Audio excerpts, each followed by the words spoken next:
Bismillahirrahmanirrahim. Alhamdulillahi rabbil alamin. Ar-Rahmanir Rahim. Maliki yaumiddin. Iyyaka na'budu wa iyyaka nasta'in. Ihdinas siratal mustaqim. Siratal ladzina an'amta 'alaihim ghairil maghdubi 'alaihim waladdallin. Bismillahirrahmanirrahim. Alhamdulillahi rabbil alamin. Wassalatu wassalamu ala ashrafil anbiya'i wal mursalin Sayyidina Muhammad wa ala alihi wa sahbihi ajma'in. Subhanaka la ilma lana illa ma 'allamtana innaka antal alimul hakim. Rabbi shrah li sadri wa yassir li amri wahlul 'uqdatam min lisani yafqahu qawli. Wala haula wala quwwata illa billahil aliyyil azim. Amma ba'd. Alhamdulillah, kita sama-sama panjatkan syukur kehadраtillah Subhanahu wa taala yang dengan limpah dan kurnianya diizin oleh Allah Subhanahu wa taala pada kita pada malam ini untuk sama-sama kita menyambung kuliah pengajian kitab kita, iaitulah dua kitab, iaitu yang pertama kitab Risalatul Tauhid, kemudian yang keduanya insya-Allah kitab Minhajul Abidin. Moga-moga dengan pengajian kedua-dua kitab ini akan memberikan barakah kepada kita dalam hidup kita di dunia, yakni selamat daripada tersesat akidahnya, selamat daripada tercela akan akhlak, dan akhirnya nanti di hari akhirat diselamatkan Allah daripada terjerumus di dalam nerakanya, insya-Allah. Amin ya rabbal alamin. Yang saya hormati pengasas ataupun mudir, yakni Ustaz Jafri dan seluruh saf kepimpinannya, seluruh ahli dan kuasanya yang menjayakan pelbagai program-program ilmiah di tempat ini, dan yang amat kita sanjungi para asatizah, alim-alim ulama, tuan-tuan guru, ustaz ataupun ustazah yang hadir pada malam ini untuk ditegur akan saya, akan hamba ini. Sekiranya ada apa yang disampaikan ini ada salah dan silapnya, yang kita kasihi ayah-ayah, ibu-ibu, pemuda-pemudi muslimin dan muslimat yang dirahmati Allah sekalian. Jadi kita sambung kitab kita, kitab Risalatul Tauhid, pada muka surat 19. Kitab Jawi lama lah, muka surat 19, perenggan yang kedua. Qala al-muallifu rahimahullahu ta'ala wa nafa'ana wa iyyakum bi ulumihi fid daraini amin ya rabbal alamin. Kata pengarang kitab, maka Tuhan terkaya daripada mengambil manfaat atas taat hamba-Nya dan tidak sekali-kali menjadikan mudarat kepadanya oleh sebab maksiat hamba-Nya. Hanya senya disuruh, diperintah, ditegah makhluk itu, iaitu bagi perkara yang kembali faedahnya kepada makhluk jua, sebagaimana firman-Nya, man amila salihan fali nafsih wa man asaa fa'alaiha. Surah Fusilat ayat 46.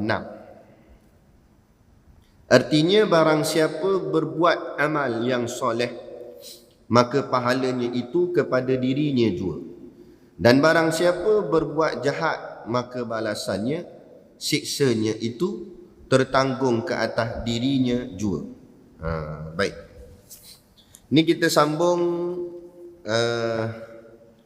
pengajian akidah kita, sifat 20, iaitu pada masih lagi dalam sifat yang kelima, iaitu sifatnya qiyamuhu ta'ala binafsihi. Bulan sudah pun sini juga. Jadi kita cuba ingat balik. Aku lupa dah. Sebulan sekali. Qiyamuhu ta'ala binafsihi. Maksud qiyam berdirinya Allah dengan sendirinya. Maksud berdirinya Allah dengan sendirinya bukanlah maksud Allah duduk lepas tu berdiri, bukan. Tapi maksud berdirinya Allah dengan sendirinya dalam erti kata lain, Allah tidak memerlukan sesuatu pun. Tu maksud berdirinya dengan sendirinya. Maknanya Allah tak berhajat pada siapa-siapa pun. Allah tak perlukan siapa-siapa pun. Macam tu. Itu makna ringkas lah untuk peringkat mula untuk mudah kita nak faham. Kemudian kita tengok ni syarahan-syarahan ataupun huraian yang dihurai oleh Tok Syekh kita dalam kitab dia ni. Dia kata apa? Dia kata maka Tuhan terkaya daripada mengambil manfaat. Okey, baik. Kalau kita baca kitab tauhid lah khususnya dalam kitab-kitab lama, kitab-kitab turas ni, bila jumpa perkataan kaya, itu bukan maksud kaya macam kita faham ni, maksudnya banyak duit, kereta banyak, rumah besar, bukan tu. Tapi makna kaya sini iaitu tak memerlukan apa-apa. Tu kaya. Kita yang orang kata kaya lah, kita rumah besar, kereta besar, kan? Ada kereta lah, macam-macam lah. Kaya kataannya, hakikat tak kaya. Kenapa tak kaya? Sebab kalau betul mu kaya, mu tak perlukan apa-apa. Selagi kita memerlukan sesuatu, itu tanda kita susah. Bila susah, miskin lah kita ni. Biar rumah besar pun. Rumah besar pun miskin lagi. Miskin lah sebab hang perlukan rumah.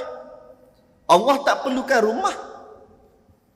Allah tak berhajat pada rumah tu. Dia kata rumah Allah Baitullah tu. Itu kita sebut bukan Allah duduk dalam Kaabah tu.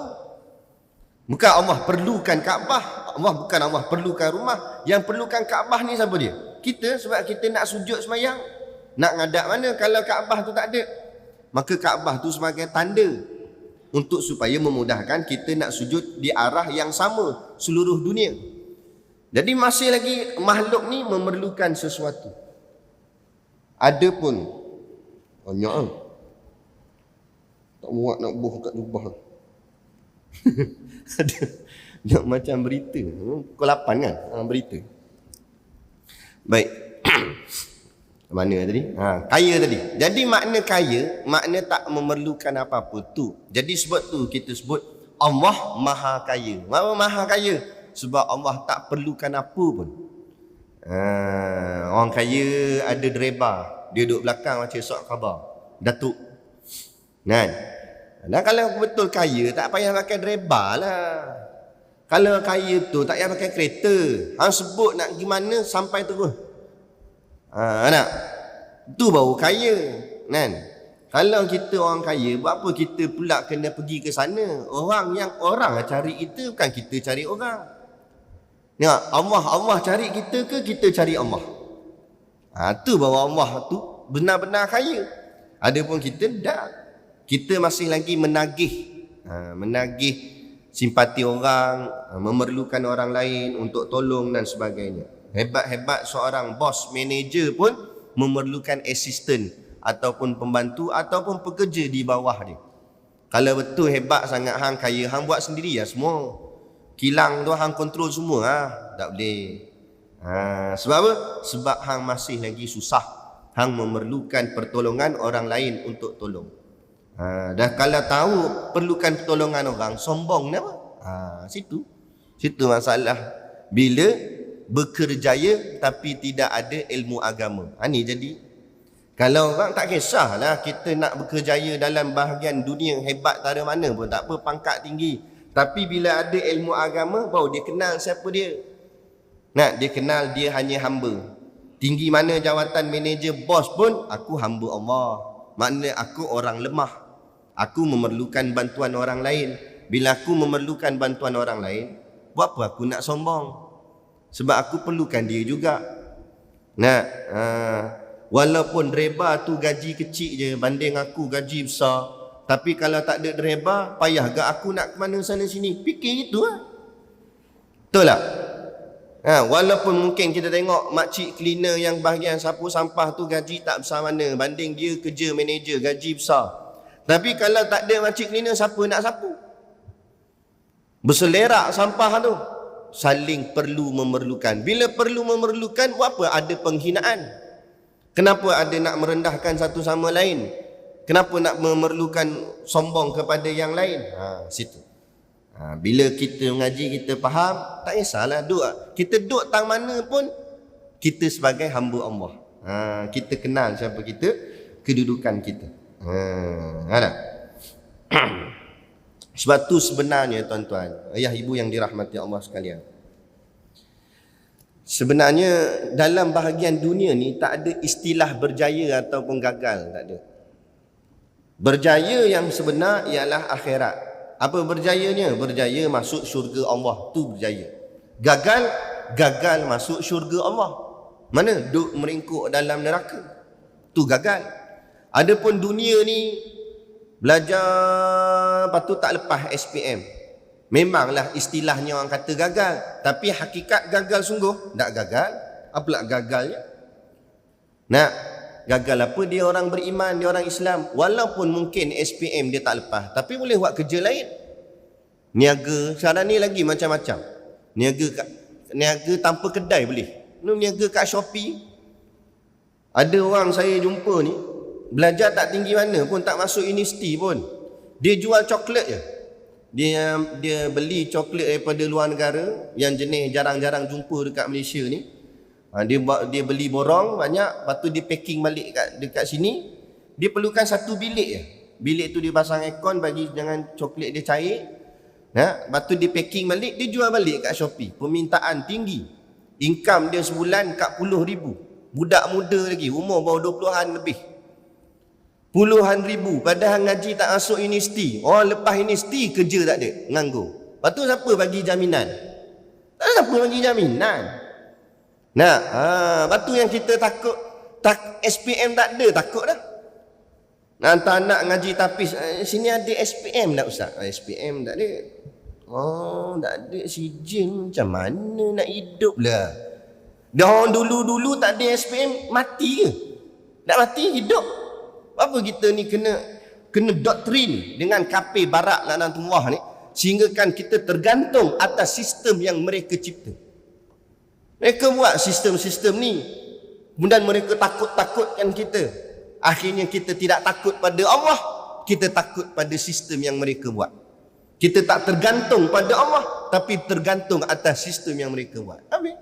Situ akidah sudah tergelincir. Rosak dah. Berapa ramai masyarakat jadi macam tu pemikiran. Kalau tak dipupuk didikan agama betul-betul. Lepas tu kita mengaji ilmu akidah, ilmu tauhid, supaya kembalikan pegangan keyakinan kita hanya pada Allah, tak bergantung pada yang lain. Kerana Allah lah yang memudahkan dan menyusahkan, semuanya milik Allah. Tak ada siapa boleh bagi jaminan. Belajar tinggi jaminan kerja elok, tak ada jaminan. Ada. Kadang kerja elok pun gaji besar, pangkat tinggi, hidup pula susah. Hidup serabut. Orang kata kerja engineer ni gempak nama jawatan engineer.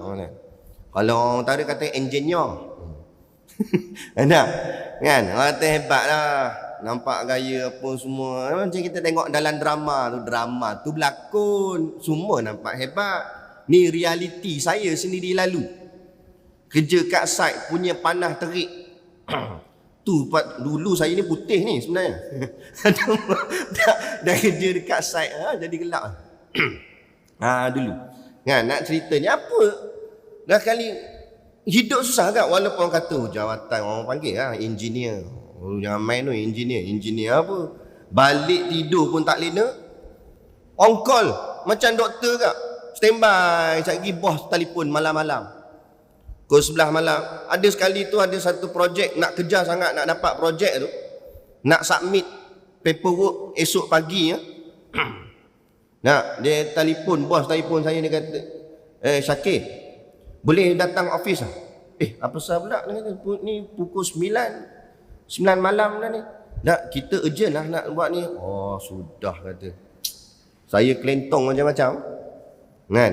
Tak pasal-pasal dah belajar menipu pula dah. Ni punca tak. Jadi serabut. Apa yang ni menariknya? Orang tengok daripada luar syok. Tengok dengan kereta mahal. Padahal serabut memikirkan tentang hutang nak bayar tu pun pening juga. Sebab tu tak ada. Jangan kita teliur barang orang di tangan orang. Jangan teliur. Apa Allah beri kat kita, syukur dan kita jaga dengan elok. Ada, sudah. Tak payah terkejar-kejar barang dunia. Lagi kita sibuk dengan dunia, lagi serabut kepala kita. Memang kafir barat laknatullah ni, dia akan suruh kita sibuk dengan dunia. Sibuk dengan dunia. Pulun kita nak beli kereta baru, kereta yang lagi canggih gitu gini. Padahal kereta tu kereta je. Kereta. Kena langgangan trailer, pecah juga. Apa kereta pun, Ferrari pun pecah. Tapi kita disibukkan dengan benda tu. Supaya kita mengejar-ngejar segala harta-harta dunia ni. Akhirnya hidup kita sibuk dengan dunia. Akhirat kita abai.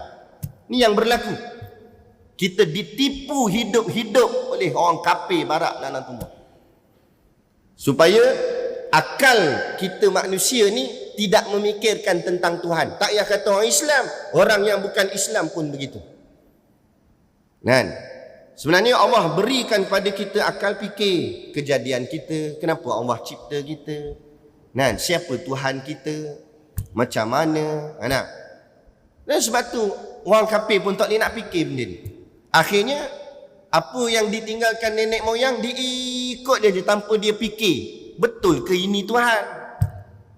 Sembahan ni betul ke Tuhan? Tak, diikut je. Sebab apa? Duk sibuk dengan dunia. Maka macam mana nak jumpa jalan yang terang? Sibuk dengan dunia. Tu orang kafir, orang kita Islam pun lebih kurang tak? Sibuk dengan dunia. Bila nak belajar mengaji Qurannya?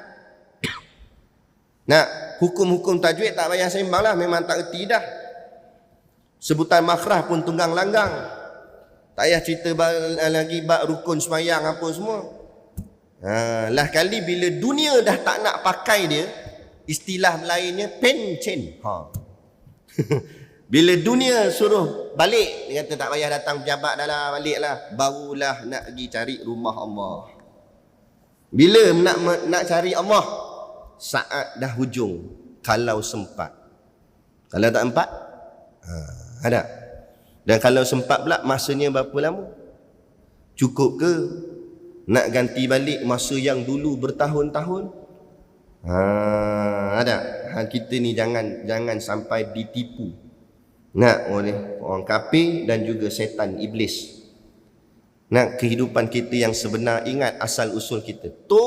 Kita Nabi Adam AS berasal daripada syurga. Itulah kampung halaman kita. Hidup kita senang sebenarnya, bukan susah.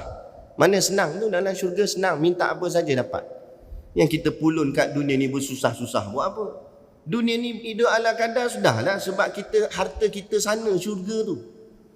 Orang kalau tahu dia ada aset, dia ada mahligai, dia ada rumah dekat satu kampung, tapi cuma dia belum sampai kat rumah tu lagi, dia dalam perjalanan, ada ke dia sibuk nak beli benda lain? Tak payah sibuk lah. Dia kadang bawa bekalan sepanjang perjalanan dia, buat cukup makan, sebab dia tahu dia dalam perjalanan nak balik rumah dia yang sebenar. Rumah dia lagi besar, banglo besar, mewah, macam-macam ada. Dah apa dia nak risau yang dalam perjalanan ni? Kita dah rumah ada dah sana, tapi pulun yang dekat R&R. Pulun lah nak nilah itulah, akhirnya tercicir bas. Dia tercicir bas, tak sampai kampung halaman. Dia tak sampai kampung halaman, balik mana? Tu kita takut tu. Balik kampung iblis neraka. Na'udzubillah min zalik. Jadi dia kata, ingat, kita pegang bahawa Tuhan terkaya. Tak memerlukan apa-apa daripada mengambil manfaat atas taat hamba-Nya. Ingat, Allah tak rugi sikit pun, sebab Allah tak memerlukan ketaatan kita. Kitalah yang memerlukan ketaatan itu pada Allah. Maksudnya, maksud Syekh ni dalam kitab ni, seandainya kita tak nak taat Allah, Allah tak pening kepala pun. Allah tak ada nak risau, kenapalah mereka tak nak taat kat aku dah. Sikit Allah tak heran. Tak menggugat diri Allah langsung, walaupun sedikit. Tapi yang tergugat kita sendiri. Contoh, kita tak nak laksana hukum Islam, undang-undang Islam kita tak nak laksana. Allah rugi ke? Allah masalah ke? Harta Allah kena curi ke? Tak ada. Allah tak ada apa-apa. Yang jadi masalah siapa dia? Kita sendiri. Jenayah makin meningkat. Nak kes maksiat semakin menjadi-jadi. Sebab apa? Sebab tak nak ikut kata Allah. Allah suruh perintah begini, tak nak buat. Jadi kalau kita tak buat tu, yang rugi kita sendiri, bukan Allah. Allah tak mengambil faedah, tak mengambil sebarang bentuk kerugian. Sebab apa? Sebab Allah Maha Kaya. Allah tak memerlukan apa-apa. Kan? Allah bukan perlukan semayang kita. Semayang kita ni balik pada kita balik. Kita semayang, kita yang dapat pahala. Ke Allah dapat pahala? Mana ada Allah ada pahala? Allah tak memerlukan pahala. Yang perlukan pahala siapa? Kita. Kita semayang, kita dapat. Macam ada satu contoh lah.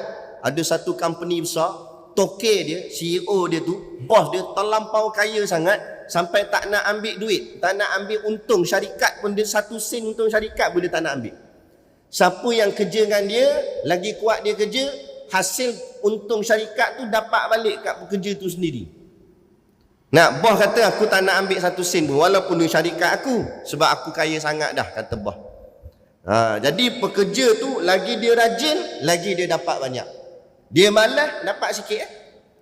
Itulah ibarat macam kita dengan Tuhan. Allah tak mengambil apa pun. Allah tak perlukan apa pun. Kita kerja keras dalam bab ibadat, dalam bab akhirat, kita sendiri yang untung. Kita buat malas, kita yang rugi. Macam mengaji ni. Kita sungguh-sungguh datang mengaji, bawa kitab, telaah apa semua. Tak faham, tanya soalan. Yang untung siapa? Kita balik. Sebab kita dapat ilmu, dapat kefahaman, dapat keyakinan, ketakwaan pada Allah. Kalau kita buat halal balak, buat lebih kurang, kita juga yang rugi. Habis masa bertahun-tahun duduk di kidah, tapi akhirnya tak ada apa-apa kemajuan. Akidah tak faham-faham lagi, sifat 20 pun macam tu juga. Sebab apa? Sebab kita sendiri. Jangan salahkan orang lain. Kita sendiri. Kira pondok Ustaz Jafri ni, dia punya ahli jawatan kuasa cekap lah. Dia susun nak program-program. Kalau style pondok-pondok lama macam pondok-pondok kami, pondok-pondok lama ni sungguh-sungguh kena berdikari. Bukan sakat berdikari bahagian nak masak, bahagian nak mengaji pun kena berdikari. Kadang-kadang tok-tok guru sibuk. Ustaz kadang-kadang ada keluar mengajar dan sebagainya, kadang tak dan nak mengajar di pondok. Tempat kadang balik lewat malam pun, esok paginya tak dan nak buka kitab dan sebagainya. Kalau ikut nak tunggu ustaz buka kitab, pakat tak ngaji, pakat tak pergi mana, duduk pondok tu 3-4 tahun macam tu juga, tak ada kemajuan. Kena ada inisiatif sendiri. Ada budak-budak yang dia nak sangat ilmu, sampai dia sanggup pergi ke rumah ustaz. Assalamualaikum ustaz. Saya nak nadah kitab dengan ustaz. Boleh lah. Lepas tu kalau pondok-pondok lama, kadang setengah-setengah tu kepala telaah, kadang-kadang dia punya guru ataupun senior-senior pondok dia kadang ngajar depan bilik je. Buka kitab depan bilik tu, budak-budak ni duduk bawah. Kadang sampai duduk bawah tangga pun ada. Punya sungguh nak menadah. Yang sungguh tu yang dapat. Kita nak nunggu je. Nunggu tak dapat. Tu payah. Dia macam tu. Sebab kita yang kena berharap kepada Allah. Bukan Allah harap ke kita, kita yang berharap pada Allah. Kita yang meminta kepada Allah. Manfaat atas taat hambanya, dan tidak sekali-kali menjadikan mudarat kepadanya. Dan apa saja yang kita buat tak akan memudaratkan Allah. Membuatlah jahat macam mana besar sekalipun, bunuh 1000 orang sekalipun, zina tak berhenti-henti ke, judi lah macam mana teruk judi pun, Allah sedikit pun tidak tertimpa mudarat atasnya. Tak ada jadi masalah pun kepada Allah. Masalah kat kita balik. Salah kat kita balik. Kita biarkan lesen arak berleluasa. penjualan arak berleluasa. Yang sakit kita balik, walaupun kita tak minum arak, berapa pula kita sakit kita tak minum arak, dah orang mabuk langgar kita, langgar anak kita, langgar ahli keluarga kita, baru kita nak sakit hati, orang baru nak marah. Punca kita tak kawal daripada awal. Tu yang Menteri Besar Kedah buat. Nak sekat lesen premis perjudian. Kan? Sebab impak dia, kesan dia tu. Jadi kita mampu apa kita buat. Oleh sebab maksiat hambanya buat maksiat macam mana pun, Allah tak akan mendapat mudaratnya, tak ada. Yang mudaratnya hamba tu balik. Dia yang kena mudaratnya. Hanya senya disuruh. Cumanya, maksudnya sini, cumanya Allah suruh. Allah suruh tu bukan Allah nak ambil balik faedah dia, tak. Allah suruh saja. Suruh je. Nah, aqimus solah, dirikanlah sembahyang. Tapi kalau mu tak nak sembahyang, apa? Waktu ada guru kepada Tok Guru Siddiq Noh, nama dia salah seorang tu, nama dia Tuan Guru Haji Wan Ibrahim. Tuan Guru Haji Wan Ibrahim. Singkatkan nama dia, orang panggil dia Tok Guru Wain. Tok Guru Siddiq Noh sayang sangat dekat Tok Guru ni, sampaikan dia ada nazar kalau anak dia lahir nak buh nama Tok Guru dia. Ada seorang anak Tok Guru nama Muhammad, Tok Guru tambah belakang Wain, nama dia Muhammad Wain. Sempena ambil nama Tok Guru dia, Tok Guru Haji Wain. Tok Guru Haji Wain ni, Tok Guru Siddiq Noh cerita masa pengalaman dia mengaji dengan Tok Guru ni. Tok Guru ni ceria je, muka dia senyum aja. Dan dia sentiasa kata yang positif. Semua dia kata boleh. Tak ada benda dia kata tak boleh.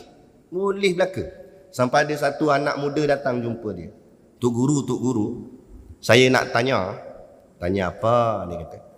Nak tanya, kalau saya tak nak semayang boleh tak? Orang tu tak nak semayang. Tu kata, awak pula tak boleh. Dia kata, boleh. Dia kata. Tok Guru kata boleh. Sonok kawan ni, dia kata, hoi, Tok Guru lain semua kata tak boleh. Tok Guru ni seorang dia kata boleh. Ni saya suka ni, dia kata. Boleh awak lah tak boleh, tapi duduk dalam neraka tak apa. Nampak nak ceritanya, hang tak nak semayang tak apa. Nak ceritanya inilah dia. Hang tak nak semayang, tak nak tutup aurat, tak apa. Kita cuma suruh, kita cuma cakap Allah dah sebut dalam Quran, sebut dah dalam hadis. Hang tak nak ikut, tak apa. Tapi hang tanggunglah akibatnya. Mana? Duduk dalam neraka. Kalau rasa boleh duduk dalam neraka tu, silakanlah. Tu saja. Itu pesan Al-Imamul Ghazali. Dia kata isma syi'ta. Kamu buatlah apa saja yang kamu suka. Dia kata, buatlah apa saja kamu suka. Kamu nak ikut hawa nafsu kamu ke, kamu nak mabuk ke, kamu buatlah apa kamu nak buat. Fa innaka mayyitun, dia kata. Tapi kamu ingat, satu hari nanti kamu akan menjadi mayat. Kamu akan mati. Buatlah apa kamu nak buat. Satu hari nanti kamu akan mati, dia kata. Ingat yang tu. Diperintah. Allah perintah. Allah perintah suruh buat, tak nak buat, suruh kata hang, tapi hang tanggung akibat. Ibarat lebih kurang gitulah maksud dia. Ditegah. Allah tegah jangan buat gini-gini sebab Allah sayang. Allah tak bagi kita makan babi. Allah tahulah apa sebab dia, apa akibat dia. Kerana babi ni perangainya jelek. Orang yang makan babi akan ikut perangai babi. Kata Buya Hamka. Mulutnya menyodok makanan, ekornya melibah orang lain. Tu orang perangai makan babi macam tu. Ada? Mulut sumbat, ekor libah kat orang. Ada? Tu. Ditegah makhluk itu iaitu bagi perkara yang kembali faedahnya kepada makhluk jua. Jadi apa saja kita buat baik, kita dapat baik. Kita buat jahat, kita yang dapat jahat. Jadi tergantung. Jadi bila kita ditimpa satu benda yang buruk, lepas tu kita menyandar garu kepala. Kenapa jadi macam ni kat aku? Tak payah tanya kenapalah.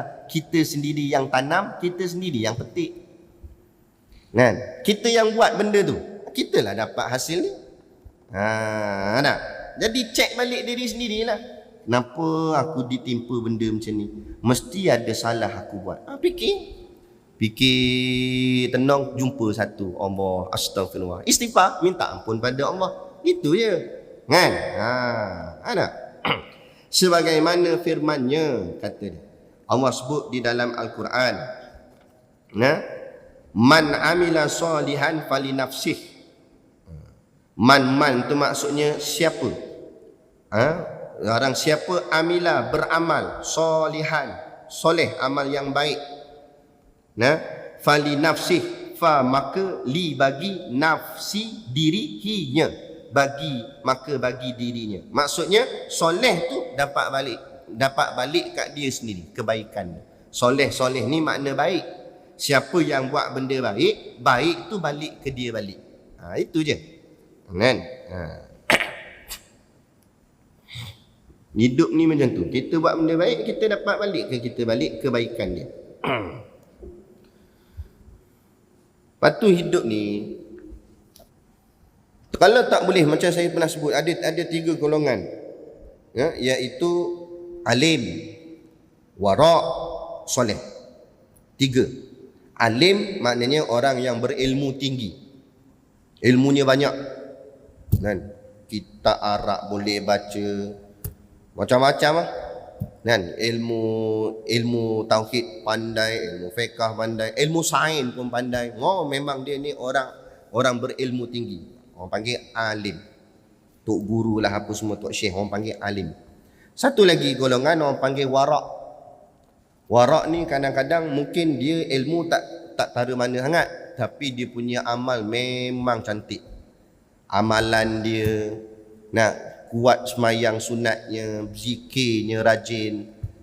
Dia amalan-amalan tu memang bagus lah. Makanan dia jaga, tak makan benda-benda syubhah. Tu orang panggil orang wara'. Satu lagi orang panggil soleh. Soleh ni alim pun tak berapa juga, ilmu tak ada berapa sangat, tapi retilah sikit-sikit, ngaji-ngaji gitulah dengan ustaz-ustaz. Wara' tak wara' mana lah juga. Ada gak lah semayang sunat tu mana-mana dan buatlah sikit-sikit. Tapi nak kata pulun sungguh tu tak dan juga. Dia tak berapa nak wara', tak berapa nak alim, tapi dia jaga hati dia dengan Allah, jaga hati ni dengan sesama manusia. Hablum minallah, hablum minan nas. Dia jaga bagi elok. Dia ni orang soleh, orang yang baik. Cukup jadi orang soleh, layak dah boleh masuk syurga. Kadang-kadang ada orang alim tapi tidak soleh, ilmu banyak tapi tak ada kebaikan. Malah dengan ilmunya sombong, malah pelekeh pula orang lain, perendah-rendah pula orang lain.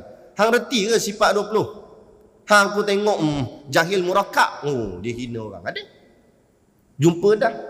Memang kita tahu dia ilmu banyak, tapi dia pelekeh orang, kat mulut tu Allahu Akbar, sedih kita tengok, sian.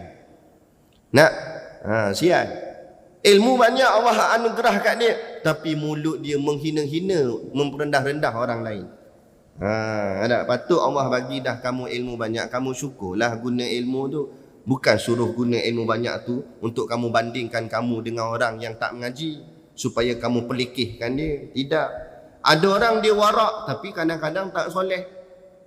Amalnya banyak tapi sombong dengan amalan. Kalau dia puasa, orang lain tak puasa, dia lekeh. Hang tak puasa hari ni? Allah, teruk hang ni. Tu tua pun tak puasa lagi ni. Cuba kata orang tu nak puasa tak nak puasa. Amalan masing-masing. Boleh jadi puasa tu terima, boleh jadi Allah tolak. Mu puasa penat-penat tahan lapar dahaga, tapi akhirnya mardud, ditolak oleh Allah SWT amalan. Apa kamu dapat? Tak dapat apa. Penat lelah sahaja. Sebab tu paling tidak, ayah ibu yang dirahmati Allah sekalian, jadilah kita orang yang soleh. Walaupun ilmu kita mungkin tak banyak, tak apalah, kita sebutlah pada orang, aku ni tak pandai sangat. Tak apa. Biar orang ngaku-ngaku orang lain semua pandai, tak apa. Kan? Kita beginilah. Bolehlah sikit-sikit baca kitab gini, faham sikit-sikit untuk amal sendiri je. Kan? Untuk faham sendiri je. Jadi bagian wara' mana dan ada amal boleh buat, sempat buat, kita buat. Buatlah setakat mana yang kita mampu, kemampuan diri kita. Kita bukan buat nak tunjuk-tunjuk kat orang, kita buat untuk diri kita je. Amalan kita, pahala kita je. Cukup dah kalau macam tu, layak dah kita ni mendapat gelaran daripada Allah sebagai orang yang soleh. Bila orang soleh, insya-Allah syurga Allah beri. Cukup dah itu. Jadi tak payah nak ni takut nanti kita perbuatan kita tu dengan nafsunya, dengan hawa nafsunya. Bukan lagi kerana Allah. Baik. Faedahnya, jadi Allah sebut dalam Quran tadi, man amila salihan fali nafsih. Barang siapa yang beramal soleh, amal yang baik, maka kebaikan tu balik pada dia. Wa man asaa, wa dan man barang siapa asaa melakukan kejahatan, benda-benda dosa, fa'alaiha maka atasnya jua. Nya tu maknanya balik-balik jahat tu pada dia balik. Dia buat jahat, jahat tu timpa atas dia balik. Gitu. Surah Fussilat ayat 46. Artinya barang siapa berbuat amal yang soleh, maka pahalanya itu kepada dirinya jua. Dan barang siapa berbuat jahat, maka balasannya, siksanya itu tertanggung ke atas dirinya jua. Gitu. Kemudian kita berhenti sini untuk kitab ni. Kita sambung kitab Minhajul Abidin. Nanti ini kita sambung dekat firmannya lagi dalam surah Al-Isra ayat 7. Berhenti kat situ.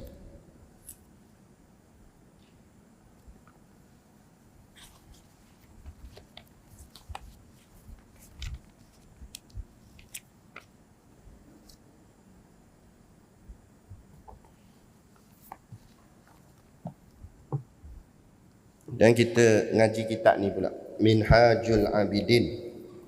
Ni kitab tasawuf.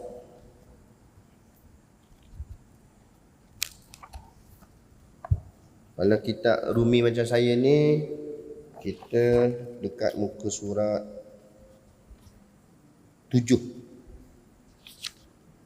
Kat muka surat 7, kat bawah tu, maka bahawasanya bagi nikmat ini. Boleh dapat jumpa? Okey, insya-Allah.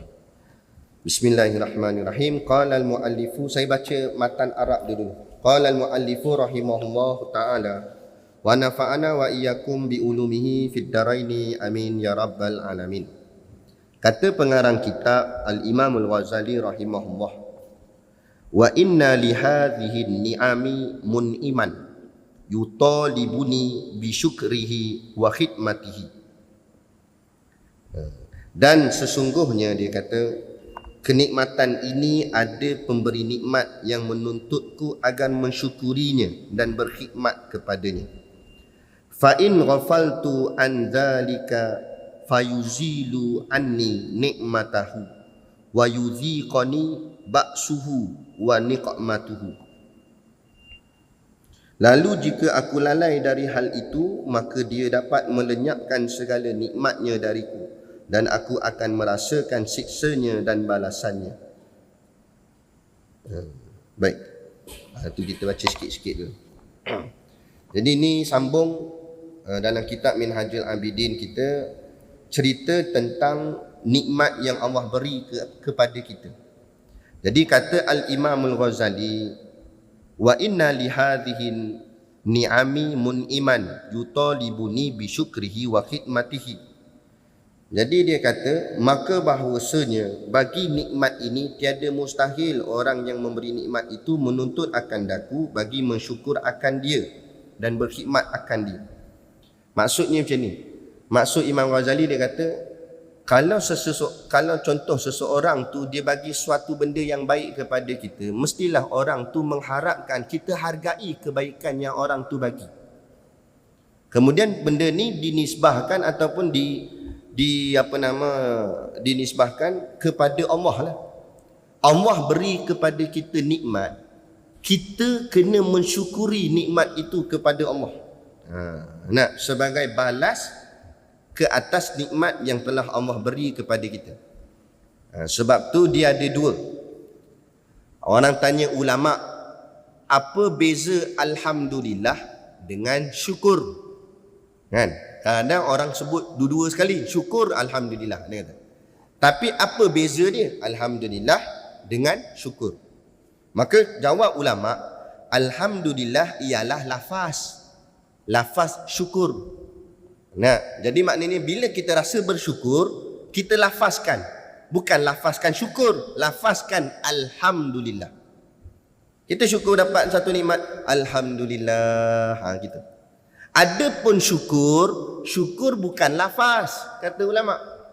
Tapi syukur itu ialah tindakan ataupun perbuatan yang kita buat sebagai tanda kita syukur kepada Allah nikmat yang Allah bagi.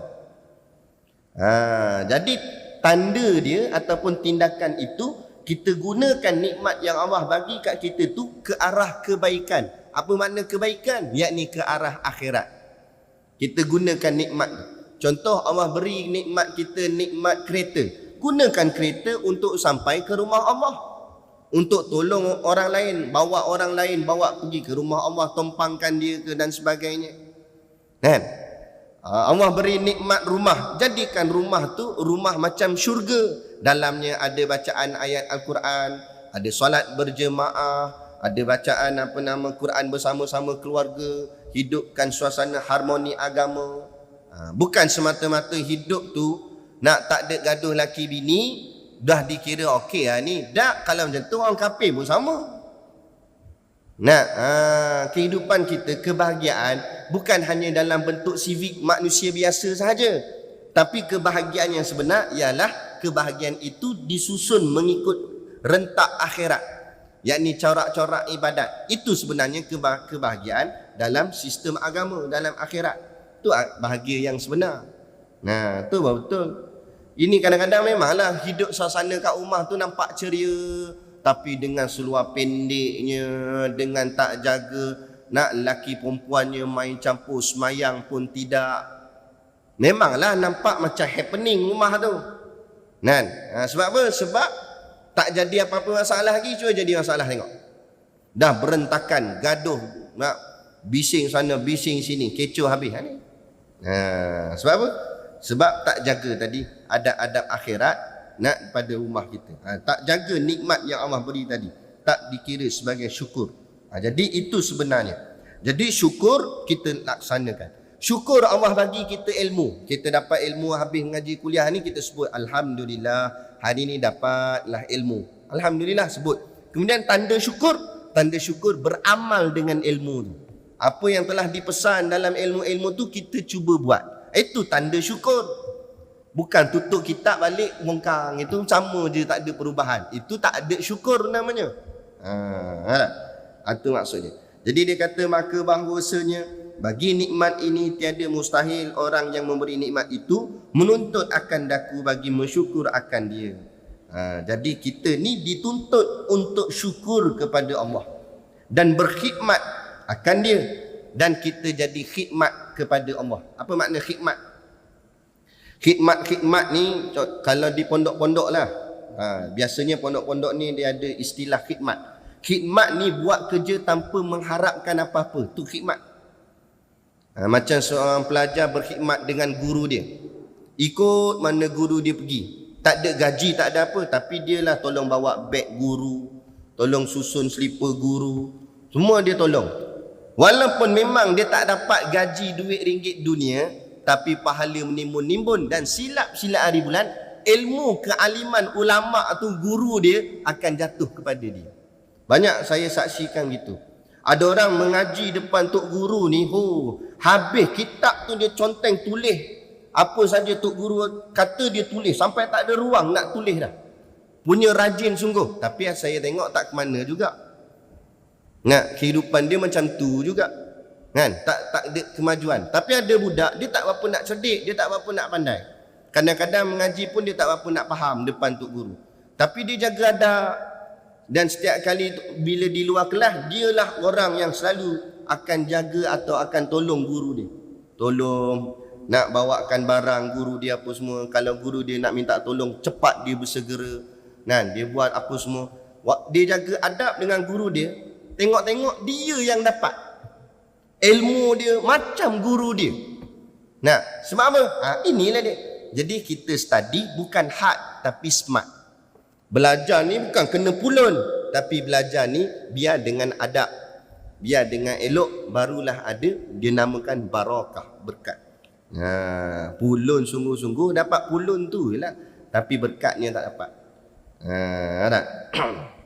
Betul, kadang-kadang ni kita ajar anak-anak tahfiz kita, bukan suruh pulun sangat sampai 30 juzuk semata-mata, tapi jaga adab dengan guru. Kalau pulun memang dia boleh pulun, dia dapat 30 juzuk, kadang dalam tempoh setahun je hafiz dah Quran. Tapi akibat dia lepas tu dia sendiri tak boleh beramal dengan Quran. Duduk sini lah ngaji, balik ke rumah habis semayang subuh pun tak bangkit. Betul tak? Ada berlaku. Apa jadi macam tu? Kata hafiz Quran 30 juzuk. Sebab Quran kan masuk dalam dada dia. Quran hanya duduk di kerongkongnya sahaja. Nabi sebut dah. Nah, akhir zaman yang aku khawatir Quran ini hanya di sini. Kata Nabi. Kan?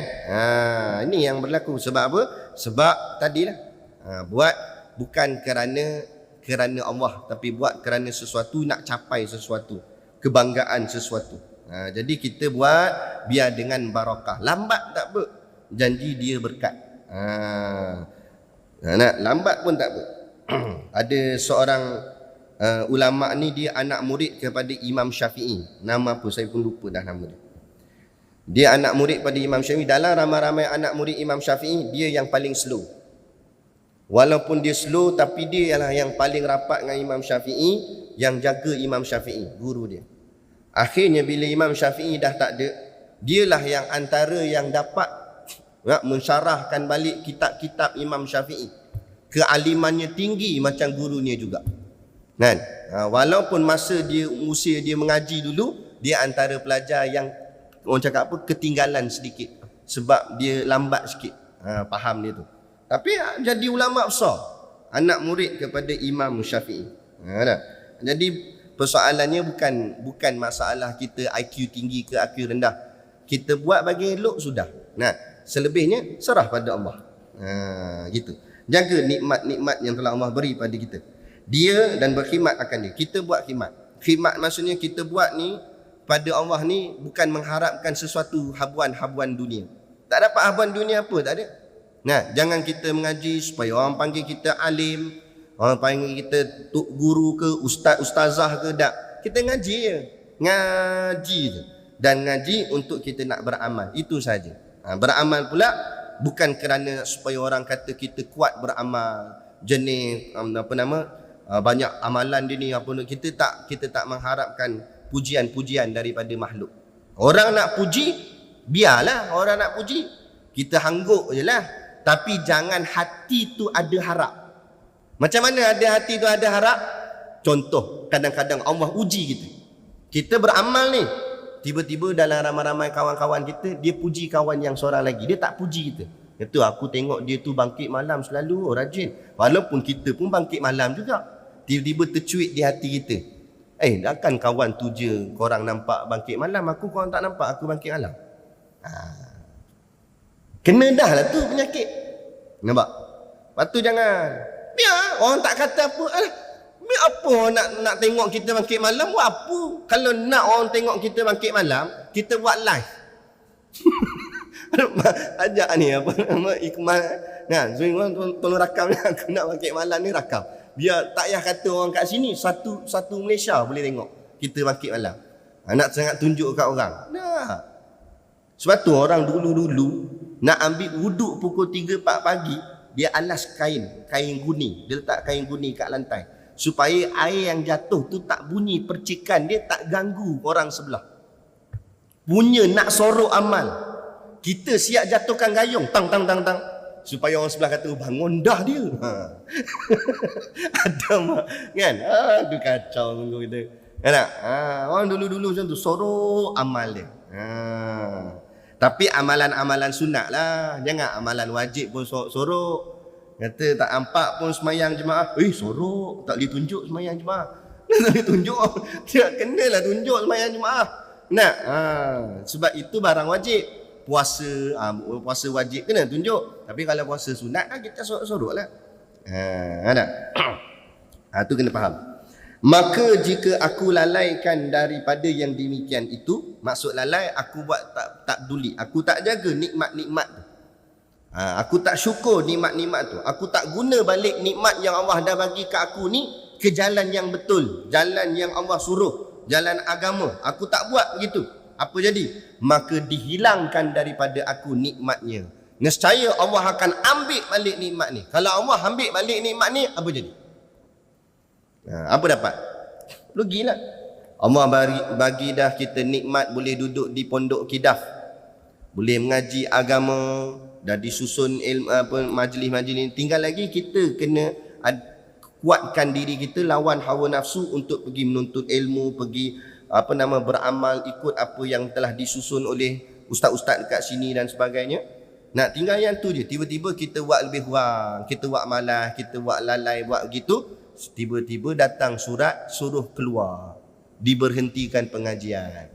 Siapa yang rugi? Kita. Lepas tu barulah nak merayu pula, minta maaf lah ustaz, tolonglah, janganlah buang saya gini-gini. Macam ni Allah dah tarik balik nikmat. Sebab apa? Sebab tak syukur nikmat. Allah dah bagi dah, tiba-tiba kita tak syukur. Tak, Allah ambil balik. Sebab Allah nak bagi kat orang yang mensyukuri nikmat. Ada banyak lagi orang yang nak. Maka dihilangkan daripada aku nikmatnya, dan dirasa akan dia kekerasannya. Ambil nikmat saja tak apa lagi, lepas tu Allah azab pula dengan kekerasan Allah dan siksanya, diazabkan pula. Siapa azab? Sebab dah bagi nikmat tapi tak jaga, tak syukur. Akhirnya diazabkan Allah. Bila kena azab Allah, susahlah kita. Kan? Azab manusia boleh budi bicara lagi. Nah, manusia nak saman ke apa ke, saman tu walaupun ribu kita dengar, nah, tak apa, duit boleh cari lagi, boleh pinjam sana sini, boleh lagi gagah nak bayar. Tapi kalau azab Allah datang, tak payah jauh lah, Allah buat sakit gigi je. Macam mana rasa? Saya pernah kena tengah-tengah mengajar kuliah ni, tengah mengajar ni, tiba-tiba gusi ni rasa lain macam. Tiba rasa sakit tu. Sakit tu. Lah kali saya kata berhenti, tak boleh nak teruskan mengajar. Berhenti kuliah tu, balik rumah, ya Allah, meronta dah dalam kereta, meronta dah, sakitnya. Sampai kat rumah rasa nak hantuk kepala kat dinding tu. Sikit dia Allah bagi ni, gigi sebatang je. Orang bagi sakit, dia punya sakit macam dunia ni nak pecah. Nangis-nangis itu. Nak tanya habis orang, macam mana nak buat ni, macam mana nak buat, minta petua lah apa semua. Orang kata buh garam, tak payah bubuh dah, ambil ni garam masuk dalam mulut yang tu, habis masing-masing tu. Nampak? Dah tak tahan sangat dah ni. Nah, apa? Allah bagi test. Sikit je Allah bagi sakit. Tu sakit sebatang gigi. Bayangkan kalau direjam dalam api neraka, bukan sebatang gigi saja, seluruh badan dibakar. Agak-agak kita boleh tampung, tak boleh tampung. Jadi bila kita fikir benda-benda macam ni dalam-dalam, kita menong kat diri kita. Buatlah perubahan untuk diri kita sendiri, bukan untuk orang lain. Kita juga. Macam kitab, dia nampak macam ada kesinambungan kitab Minhajul Abidin dengan risalah tauhid kita ni. Berbalik pada apa kita buat, kita yang dapat. Kita buat baik, dapat baik. Kita buat buruk, dapatlah buruk. Jadi kita berhenti sini dan kita akan sambung. Dan senya telah membangkitkan daku Allah Ta'ala, pesuruh yang dikuatkan dia dengan mukjizat yang kharikun. Nanti kita sambung kat situ pula.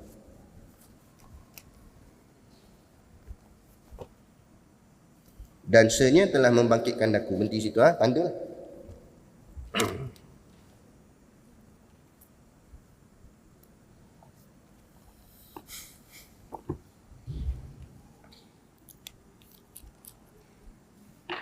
Jadi macam biasa kat luar sana ada sedikit produk perniagaan untuk menampung sekolah pondok dan juga tahfiz kami di Batu Hampar Berwah tu. Jadi bolehlah tengok-tengok, membeli sambil menderma, insya-Allah. Jadi cukup sekadar tu pada malam ni yang dapat kita kongsikan. Moga-moga kalau tak banyak pun sikit pun jadilah memberi sedikit kefahaman kepada kita dalam nak berilmu dan beramal sepanjang kehidupan kita yang mungkin tak lama dah. Jam celik, pejam tak celik-celik dah. Habis dah. Nampak? Jadi sisa baki hidup ni kita buatlah yang sebaik yang mungkin. Moga-moga sisa yang ada ini, sisa yang terbaik ini yang akan menyelamatkan kita di hidup kita yang berkekalan di alam sana nanti. Itu hidup yang sebenar. Sini bukan hidup sebenar, ni hidup main-main je. Hidup sebenar sana tu nanti. Tapi pergantungan hidup di sana tergantung atas hidup di sini. Moga-moga Allah selamatkan kita, insya-Allah. Jadi cukup sekadar tu. Wabillahi taufik wal hidayah. Assalamualaikum warahmatullahi wabarakatuh. A'udzu billahi minasyaitonir rajim. Bismillahirrahmanirrahim. Alhamdulillahi rabbil alamin. Wassalatu wassalamu ala asyrafil anbiya'i wal mursalin sayyidina Muhammad wa ala alihi washabihi ajma'in. Allahumma taqabbal minna salatana wa du'aana innaka antas samiul alim wa tub alaina innaka antat tawwabur rahim. Allahumma ja'al dinana dinan nabi Muhammadin sallallahu alaihi wasallam wa islamana islamal muslimin wa imanana imanal mu'minin wa salatana salatal khashiin wa a'malana a'malas solihin wa niyatana niyatal mukhlisin wa dhunubana ya Allah dhunubal mustaghfirin wa hayatana hayatal ulama wa mautana bi mautis syuhada wa dikhinal jannata ma'al anbiya'i alaihimus salatu wassalam. Rabbana atina fid dunya hasanah wa fil akhirati hasanah wa qina azabannar wa qina azabannar wa qina azabannar wa sallallahu ala khalqihi sayyidina Muhammad wa ala alihi wa sahbihi wa sallam. Subhana rabbika rabbil izzati amma yasifun wa salamun alal mursalin walhamdulillahi rabbil alamin. Amin ya rabbal alamin. Taqabbalallahu minna wa minkum.